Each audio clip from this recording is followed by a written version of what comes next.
que se haga la cosecha. Para esto es necesario hacer el uso de técnicas que permitan su longevidad. Una de las técnicas más utilizadas para permitir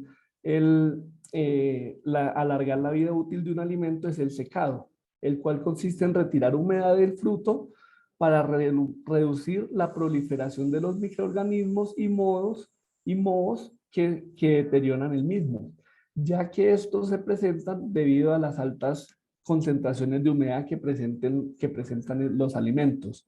Eh, Como siguiente medida, les voy a explicar el esquema básico del modelo. El modelo, al ser un elemento que tiene un radio mucho mayor en consideración a su avance axial, se considera unidimensional en la dirección del radio. Por lo tanto, la masa y el calor solo se transfieren en dirección al radio. Esto lo hacemos con el fin de lograr un modelo más fácil de desarrollar. Entonces, uno de los elementos que se asume es que el sólido es homogéneo, que no tiene poros. Eh, por otro lado, también lo que les comentaba ahorita, se asume que tanto la transferencia de calor como la transferencia de masa va a ser unidimensional en dirección al radio y que se desprecia el encogimiento que sufre el material durante el proceso. Y por último, el mecanismo de transporte de la humedad es, es la difusión líquida, lo que nos permite utilizar la ley de Fick para deducir la transferencia de humedad. Entonces, en pantalla podemos ver una ecuación matemática, que es la ecuación que vemos acá en esta parte. Esta ecuación se compone de 4 elementos. En este modelamiento tenemos un problema y es que de acuerdo a la jarra, tanto la conductividad como el C sub P para el banano cambian de acuerdo a su porcentaje de humedad. Es decir, que cada vez que el fruto pierde humedad, tanto el K como el C sub P cambian su valor. Por lo tanto, hay que escribir todo un modelo matemático cuando yo quiera modelar esto. Entonces, cuando vemos acá la ecuación diferencial que nos rige la transferencia de calor del proceso, vemos el primer término. Este primer término lo que hace es darnos cómo varía la temperatura en dirección al radio. El segundo término es el que nos describe cómo afecta a la temperatura el cambio de la conductividad térmica. Este siguiente elemento es el que nos dice cómo va variando la temperatura a medida que se va haciendo ese proceso de cambio de estado dentro del material. Y por último, el término de almacenamiento también va variando por el tema de C sub P, que es este último que observamos acá. Estas son todas las constantes. La K es la conductividad térmica, la T la temperatura, el lambda es el calor de vaporización que requiere el agua para salir del alimento. El Rho sub SS es la concentración de masa de sólido seco y el Rho solo es la densidad aparente del material y el C sub P es su calor específico. Entonces, vamos a proseguir. Una vez que tenemos este modelo ya establecido, donde ya tenemos la ecuación que nos va a regir el proceso de transferencia de calor con todos sus componentes, necesitamos empezar a describir cada uno de sus elementos. Uno de estos elementos era la densidad. Para poder modelar la densidad, se utilizó el modelo propuesto por Sotsas, el cual es el que vemos aquí a continuación. Él describe que la densidad de un alimento se puede escribir bajo esta fórmula y pues cada uno de sus elementos está aquí escritos a continuación. Y el problema que tenía este método era que necesitábamos conocer los valores de estos valores sub cero, porque son como las constantes iniciales que requiere el modelo matemático de Sotsas para poder luego empezar a variar, porque esta densidad también la va calculando el modelo a medida que va perdiendo la humedad del fruto. Entonces, era necesario hacer una investigación de todas las fuentes bibliográficas para poder averiguar estos valores. De la investigación que realizó J. Maudilin y compañía, se encontró que estas constantes para el banano tienen estos valores. Entonces, ya por este lado logramos solucionar todo este tema del modelo. Entonces, todas estas constantes se alimentan acá para poder lograr la ecuación de la densidad de estado sólido, que fue la que vimos anteriormente en la ecuación, y de esta manera poder continuar con los siguientes condicionales que requiere. Toda ecuación diferencial para poderse resolver requiere de tres elementos: una condición inicial y unas condiciones de frontera. Para este modelo de la transferencia de calor, la condición inicial es que para cuando el tiempo es cero y el radio esté entre el centro y el radio exterior, toda la temperatura del elemento va a estar en 20 grados centígrados, es decir, va a tener una temperatura homogénea en todos sus elementos, variando el radio. Y la condición de frontera inicial que vamos a evaluar es la condición de frontera del nodo interno. Esta condición se suele llamar condición de simetría, ya que es una condición como si yo dividiera en dos el elemento y pues la diferencia de temperatura se hace cero. Por eso encontramos acá que dTdr es igual a cero. Eso se hace dado que se dividiría en dos partes simétricas el modelo. Entonces, esa sería la ecuación. Pero este nodo interno tiene un problema, y es que cuando nosotros hacemos el radio cero, esta parte de la ecuación donde el radio está abajo se indetermina. Por lo tanto, el modelo no podría cumplir esa condición, porque pues el cero nunca puede dividir. Entonces lo que se hace es aplicar la regla de Hopital, donde la regla de Hopital nos dice que el límite de una función es igual al límite de esa función con respecto a su derivada. Entonces lo que se procede es el término que está indeterminado se deriva y obtenemos que ese término es igual a K por la segunda derivada de la temperatura con respecto al radio. Entonces, al reemplazar esto en la ecuación original, obtenemos esta ecuación que ya nos cumple para el nodo central, eliminando la indeterminación. Entonces ya tenemos la ecuación que nos rige el nodo central, la ecuación que nos rige los nodos internos, que la vimos anteriormente. Nos faltaría la condición de frontera externa, que la vemos aquí a continuación.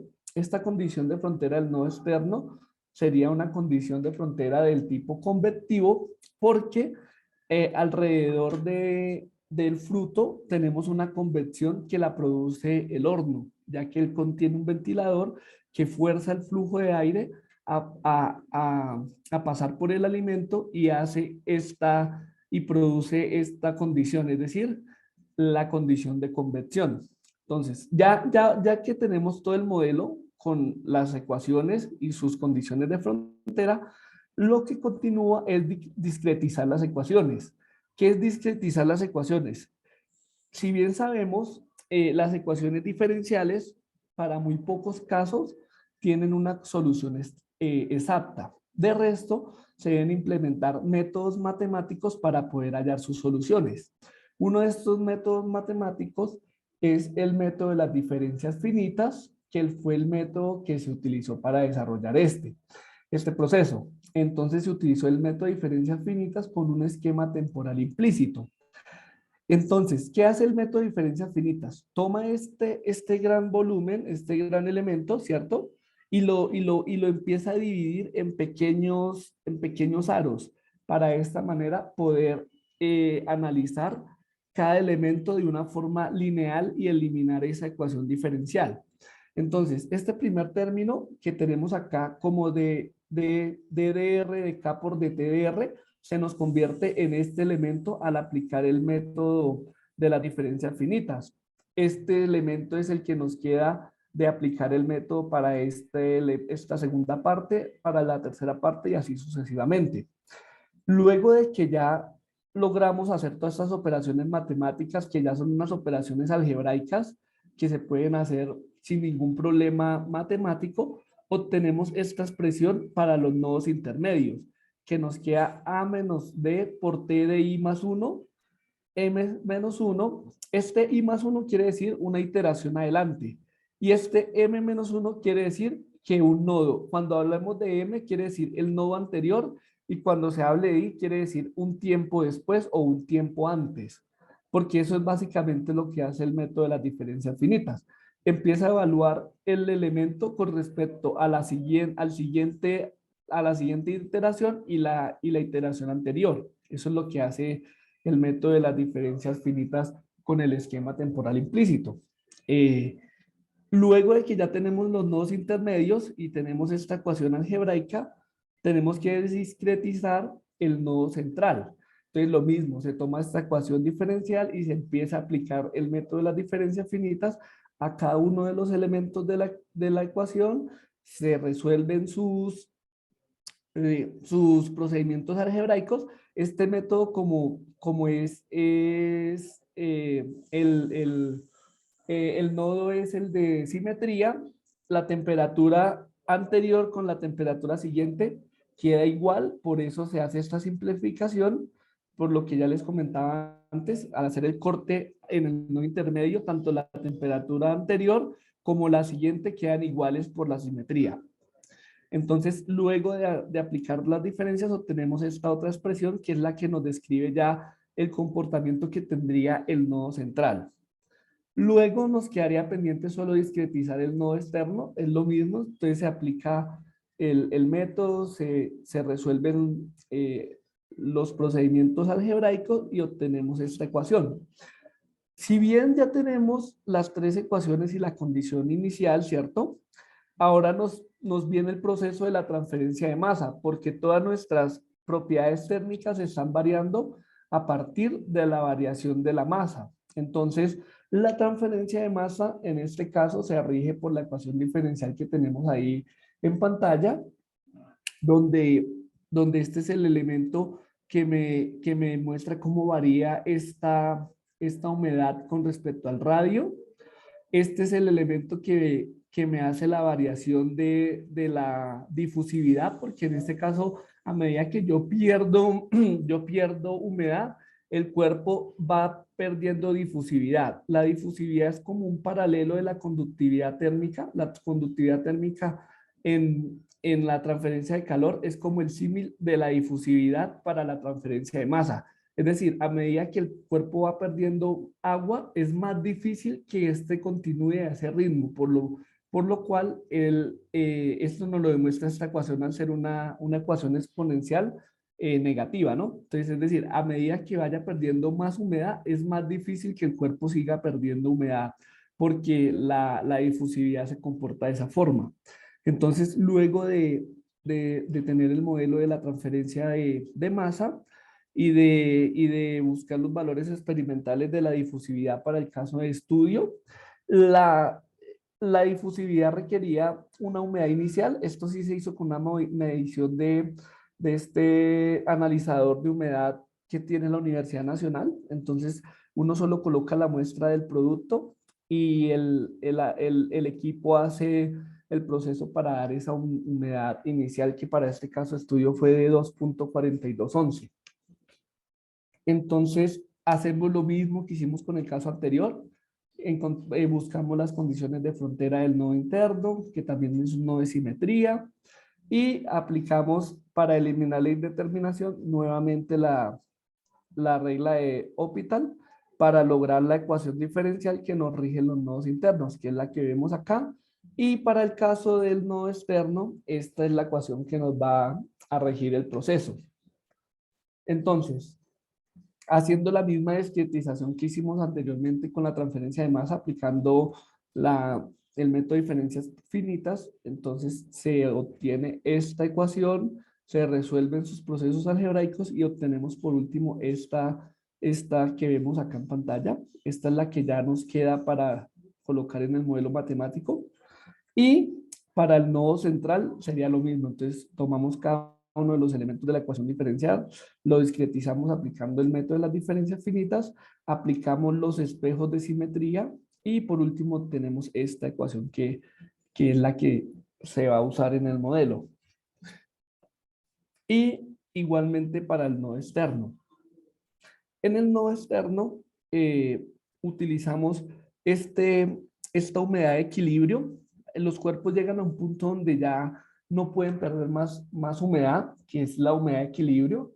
Y esa humedad de equilibrio sí es necesario buscarla para cada caso de estudio. Entonces, eso fue otro de los elementos que se caracterizó en este modelo, tanto la humedad de equilibrio como, como el coeficiente que vemos acá, el H sub M. Espérenme, ya les cuento cómo se llama, que ese es el número adimensional que viene, que resulta de los números de Nusselt y de Sherwood. Ya se los muestro acá en la siguiente diapositiva. Entonces, de buscar en la literatura se encontró que esta es la humedad de equilibrio para el banano. Se encuentra a partir de esta ecuación y va variando a medida que varía su humedad.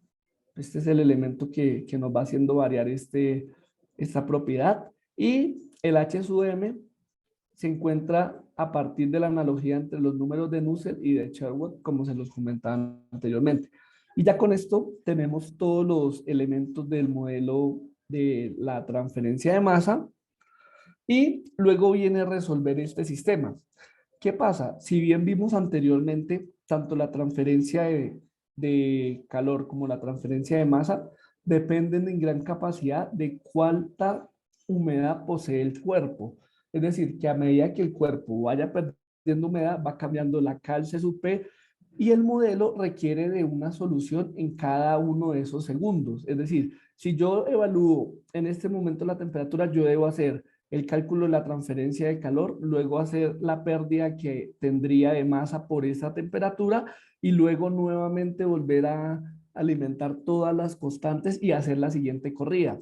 Esto es un proceso que para hacerlo manual es muy difícil y el método de las diferencias finitas, como su nombre lo dice, entre cada intervalo, es decir, entre un nodo y otro, tiene que haber un espacio muy mínimo, por lo tanto tienen que hacerse muchas iteraciones.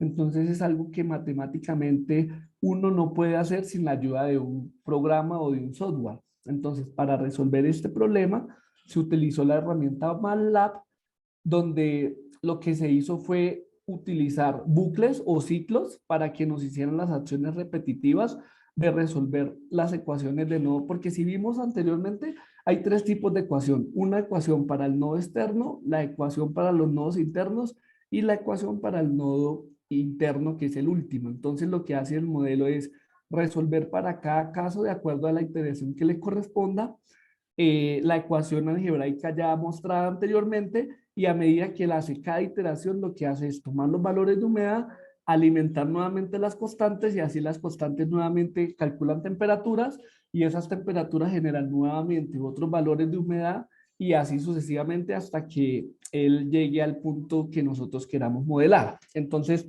aquí hay como un esquema corto donde, bueno, les voy a explicar. Básicamente, cómo queda el modelo, queda para solucionarlo bajo el método de Gauss-Jordan, que consiste en armar un sistema de ecuaciones, a ese sistema de ecuaciones coger la matriz de los cofactores, que son los factores que tenga cada variable, y hallarle su inversa, que es lo que vemos acá. Entonces, el vector solución de temperatura va a ser igual a la matriz de los cofactores a la inversa de la matriz de los cofactores por el valor respuesta de las temperaturas. En este caso, ese valor respuesta siempre va a ser en la primera corrida la temperatura inicial o la condición inicial de temperatura que evaluamos en en el modelo. Y lo mismo sucede para el tema de la humedad. El valor inicial o el vector de respuesta de la humedad inicial es su humedad inicial, que fue la que se evaluó con el instrumento que les mencioné anteriormente. Entonces el software o el programa en MATLAB lo que tiene es una primera parte donde declara todas las propiedades que yo ya les dije anteriormente, la densidad, la humedad de equilibrio, el H sub M, todos esos valores él los tiene establecidos, los tiene ahí programados.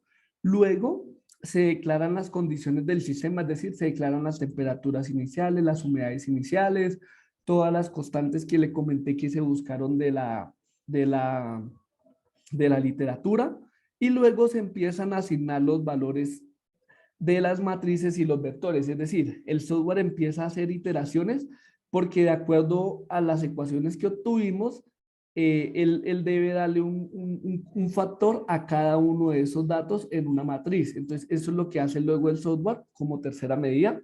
Luego de eso, se definen los deltas espaciales y temporales, es decir, la variación que yo quiero que haya entre nodo a nodo y el tiempo que va a transcurrir entre cada corrida que haga el software para evaluar la temperatura y la humedad.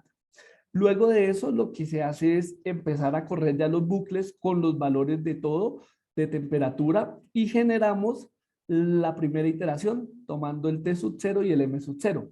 Una vez que se genera esta primera iteración, se generan unas matrices que empiezan a tomar ese valor anterior para hacer la siguiente corrida, hasta que llegue a la condición de equilibrio, porque en este caso el modelo se llevó hasta que se tuviera un equilibrio.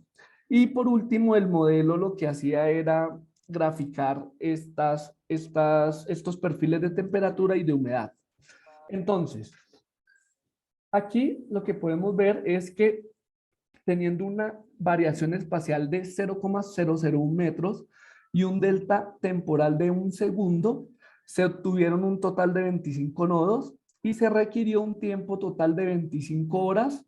Es decir, si nosotros hubiéramos hecho este experimento para poder generar esta misma curva que nos generó el modelo matemático de temperatura y de humedad, debíamos de haber estado 25 horas en el laboratorio haciendo un perfil de secado. Un perfil de secado manualmente se debe hacer. Se coloca el fruto en una bandeja, ¿cierto? Se pesa inicialmente y se empieza a hacer cada iteración de temperatura y se debe sacar y pesar para ir viendo cómo va perdiendo su temperatura, su humedad, perdón. Y pues si queremos conocer los temas de temperatura, debemos colocar un termómetro para empezar a medir cómo va ganando temperatura. Entonces, pues uno estarse 25 horas es mucho tiempo, entonces en eso es que como las ventajas que tiene el modelamiento matemático. Esto en el software corre en 5 o 7 minutos y puede hacer uno iteraciones y cambios los que quiera en cualquier momento. Entonces eso es como una de las grandes ventajas que deja este tema del modelamiento matemático. Entonces, básicamente, el coeficiente de conversión que se utilizó para hacer este modelo fue de 50 vatios sobre metro cuadrado Kelvin y una temperatura en el horno de 70 grados. Entonces, acá podemos ver el perfil de temperatura para el nodo 1 y el perfil de temperatura para el nodo 25. El nodo 1 sería el nodo interno y el nodo 25 sería el nodo externo. Entonces, como podemos observar, siempre la parte externa va a perder más rápido la temperatura, la humedad, mientras que la parte interna, para este caso, se demoró mucho más en hacer esa pérdida de humedad. Claro que es como muy obvio porque pues está en la parte más interna del fruto, entonces ahí podemos verlo. Y por este lado tenemos el perfil de temperatura. Entonces, el perfil de temperatura el cuerpo alcanzó ya su estado estable al segundo, a los 1000 segundos. De ahí para allá ya él alcanzó la temperatura del horno y se mantuvo a esa temperatura durante el resto del experimento. Y una vez que nosotros ya tenemos un modelo, nosotros necesitamos hacerle algo que se llama el análisis de sensibilidad. ¿Qué es el análisis de sensibilidad? El análisis de sensibilidad es corroborar que el modelo con otras condiciones siga comportándose adecuadamente y que no se descontrolen sus variables, porque pues suele pasar que a veces cuando se forma el modelo se prueba la condición que queremos, pero se hace una variación y pues él se rompe, por decirlo así, así se le llama, porque pues da una solución que, que no se acomoda a la forma que debería de tener. Entonces, para hacer este estudio de sensibilidad, lo que se hizo fue que al coeficiente de conversión se le dio un valor de 500 vatios, como lo podemos ver acá en el pie de la figura. Entonces se simularon las mismas deltas de temperatura, los mismos deltas espaciales, los mismos deltas temporales, pero lo que se hizo fue aumentar ese coeficiente de convección en un valor muy alto para tratar de predecir si el modelo iba a comportarse o no. Y entonces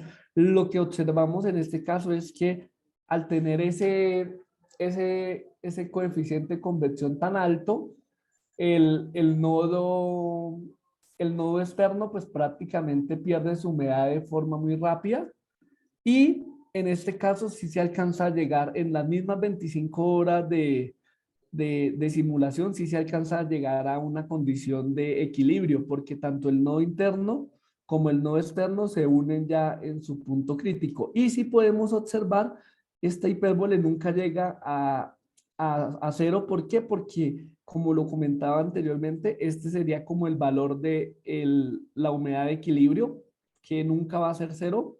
Y entonces el modelo, lo máximo que va a hacer para llegar al equilibrio es que las dos se igualen. Y acá en la parte de la temperatura, también observamos que pues para un tiempo de 800 segundos ya estaba en equilibrio el nodo interno con el nodo externo junto al horno, es decir, ya tanto el nodo interno como el nodo externo estaban a la misma temperatura del horno, ya que pues el coeficiente de convección que utilizamos para hacer el análisis de sensibilidad era muy alto. Entonces, como conclusiones, se comprobó que este modelo matemático describió adecuadamente el proceso y que el método de las diferencias finitas con el esquema temporal implícito fue adecuado para dar una solución al modelo matemático, logrando una solución estable para los dos casos de estudio. Y se evidencia que el coeficiente de convección es, es el que afecta directamente los dos procesos de transferencia, ya que, entonces, ¿para qué nos serviría esto? Esto nos sirve para poder desarrollar un horno, por ejemplo, una industria que trabajara con frutos secos y quisiera secar banano, podría aprovechar un modelo como estos para ver cuál sería el coeficiente de convección más adecuado para ellos tener tanta cantidad de fruto seco en tantas horas. Entonces ya al momento de construir ya no deben, pues ya no van a hacer tantas pruebas porque ya el modelo les va a dar ese valor del coeficiente de convección y ellos ya solo deben de construir el horno para que maneje ese coeficiente de convección. Entonces, aquí está la bibliografía de donde se sacaron todos los datos mencionados anteriormente. Y bueno, muchas gracias por escucharme. No sé qué dudas tengan. Ingeniero, por acá tengo unas preguntas. Sí, señor. De parte del estudiante Manuel Ocaña, pregunta que si se asume una transferencia de calor diferencial a lo largo del radio, entonces se asume una pérdida de humedad diferencial. Sí, sí, exacto. Tanto la transferencia de calor como la transferencia de masa, en este caso, como dijimos anteriormente, la única transferencia de masa que se iba a hacer era la pérdida de humedad para poder utilizar la ley de Fick. Entonces, sí, ambos son unidireccionales en dirección del radio. Ok, por acá hay otra pregunta. Dice que si se realizó alguna comparación con estos datos de la simulación del modelo con algún software, así sea de simulación computacional como ANSYS, o con algunos datos experimentales obtenidos en la No, práctica. esto se hizo fue experimental. Lo que se hizo fue, se tomó las mismas condiciones y se dejó el fruto durante unos minutos de tiempo. Ese mismo se simuló y se verificó que tanto las temperaturas como las humedades que describía el modelo fueran las correctas. Se hizo fue de manera experimental. Ok, ingeniero, por aquí hay otra pregunta. Dice que si el modelo se puede aplicar a otras muestras de frutas para estimar el tiempo de deshidratación. Pues lo que podrían aplicar sería la ecuación diferencial. O sea, pueden utilizar el modelo de transferencia de masa, que sería esta ecuación que les mostré acá, la inicial, esta, y solo podrían utilizar esta ecuación y podrían utilizar esta ecuación que describe la transferencia de calor del elemento, pero entonces tendrían que entrar a buscar para el modelo las densidades, tendrían que buscar las constantes para la fruta que quieran, deberían de buscar cuál es el calor de evaporación para esa fruta y en el caso de la humedad deberían de buscarse adicional este valor de la humedad de equilibrio y el H sub M. Y pues si el cuerpo a medida que pierde humedad, su C sub P y su K también varían, entonces podrían utilizar las mismas ecuaciones que yo utilicé de la RAM, que ya, esos ya fueron por datos experimentales que ellos ya dedujeron esas ecuaciones, pero entonces sí les tocaría como hacer todo el estudio, todos las otras constantes que apliquen al fruto que ellos quieran utilizar. Listo, por acá hay otra pregunta. Dice que durante todo el modelo se asume que el banano tiene la misma porosidad, no cambia la misma a través del tiempo. No, se supone, o sea, el modelo lo que hace es asumir que no tiene porosidad, que es un sólido homogéneo no poroso.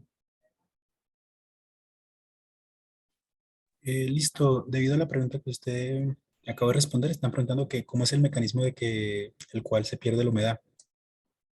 El mecanismo es la difusión por líquido. Ese es el mecanismo como tal por el cual se hace el transporte de la humedad, que no lo describe la ley de Fick. Ok, listo, por acá hay otra pregunta. Dice que al momento de la pérdida de humedad se va reduciendo el radio. ¿Hay que variar el radio a medida del proceso o se asume constante para el modelo? No, lo que pasa es que una cosa es el encogimiento que sufre el material a medida que pierde masa. El encogimiento, este modelo lo desprecia, pero lo que sí tiene en cuenta el modelo es cómo va cambiando la temperatura y la humedad en cada uno de los radios, y ellos sí van cambiando.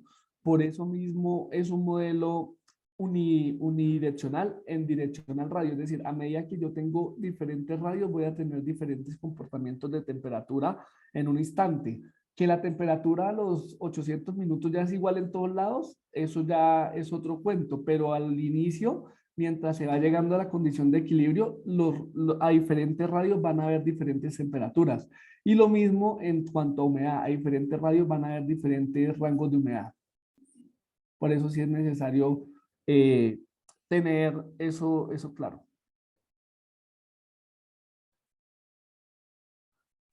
¿Cuál es la variación de humedad inicial y final? Me preguntan por acá, ingeniero.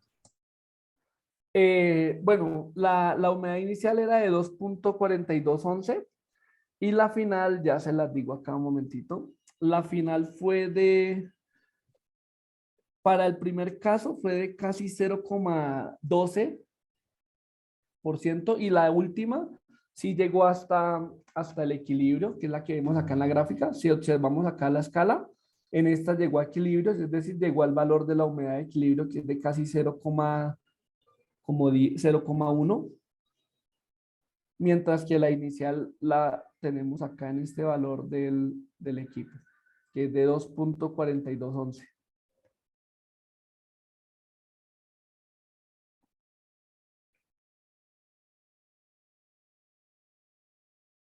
Ingeniero, me preguntan que todo este análisis que usted hizo sobre el banano, ¿está aplicado a qué? ¿Era algún proyecto de una industria o un caso de la vida real o qué? Lo que pasa es que, eh, pues, esto fue parte de una materia que yo vi en la maestría que se llamaba modelamiento térmico. Anteriormente yo había visto todo el tema de secado y había hecho todo ese diseño experimental que les comentaba. Había hecho de forma experimental todo el modelamiento y entonces, pues, cuando vi la siguiente materia me causó la curiosidad de cómo se podría modelar el proceso y por eso implementé este proyecto. Pero como les comentaba, esto puede aplicarse a una industria que trabaje con frutos secos y quieran generar un horno que les seque tantas toneladas de banano en tanto tiempo. Entonces lo que hacen es utilizar el modelo para modelar su condición y luego de esto ya saben qué coeficientes de convección deben utilizar para diseñar el horno. Y pues es un ahorro de dinero muy significativo porque hacer una prueba de secado experimental conlleva mucho tiempo y pues muchos recursos.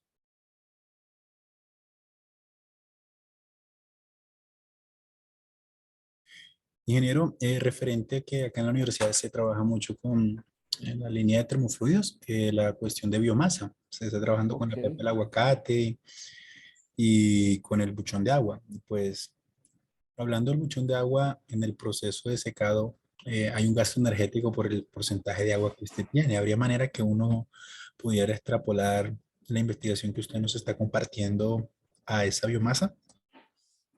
Lo que pasa es que el modelamiento matemático es muy concreto, o sea, tiene que uno tener todas las condiciones de ese elemento para que sea, sí, para que se comporte como debe, ¿sí me entiendes? Entonces, todo lo que te comentaba anteriormente, todas esas propiedades, todas esas ecuaciones que rigen ya a la biomasa que me comentas, tienen que investigarse.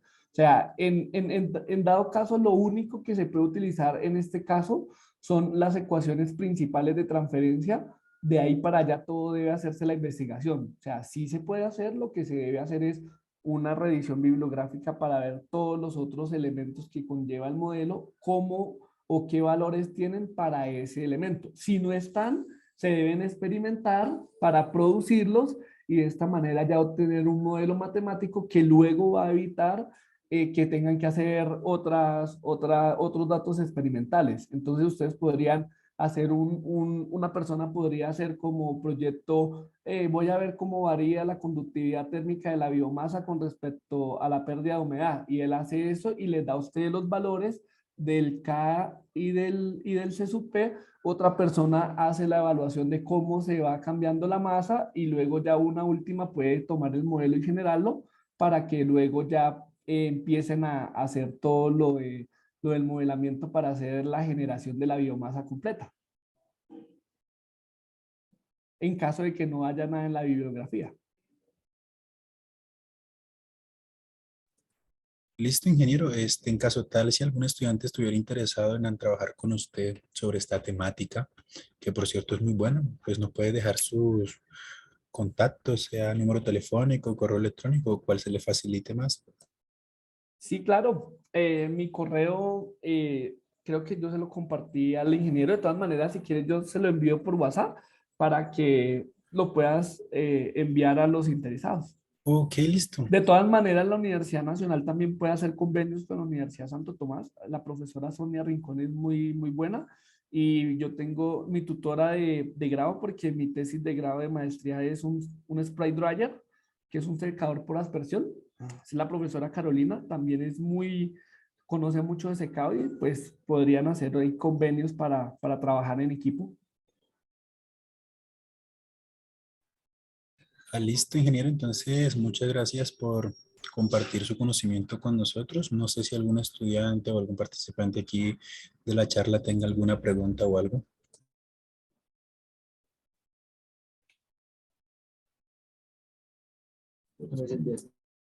Bueno, pues veo que no hay más preguntas, entonces muchas gracias a todos por asistir el día de hoy a esta conferencia. Y muchas gracias al ingeniero de parte del capítulo ASRAE de la Universidad de Santo Tomás y de parte del ingeniero Dionisio Malagón. No, muchas gracias a ustedes nuevamente por la invitación y cualquier cosa ahí estamos prestos para ayudar. Listo, ingeniero. Entonces, por acá siempre las puertas abiertas para una próxima conferencia o si algún conocido que usted tenga quisiera participar, acá siempre estamos dispuestos a en pro del conocimiento. Listo, claro que sí. Ahí estamos atentos. Listo, que pasen muy buena tarde todos. Hasta una próxima conferencia. Adiós.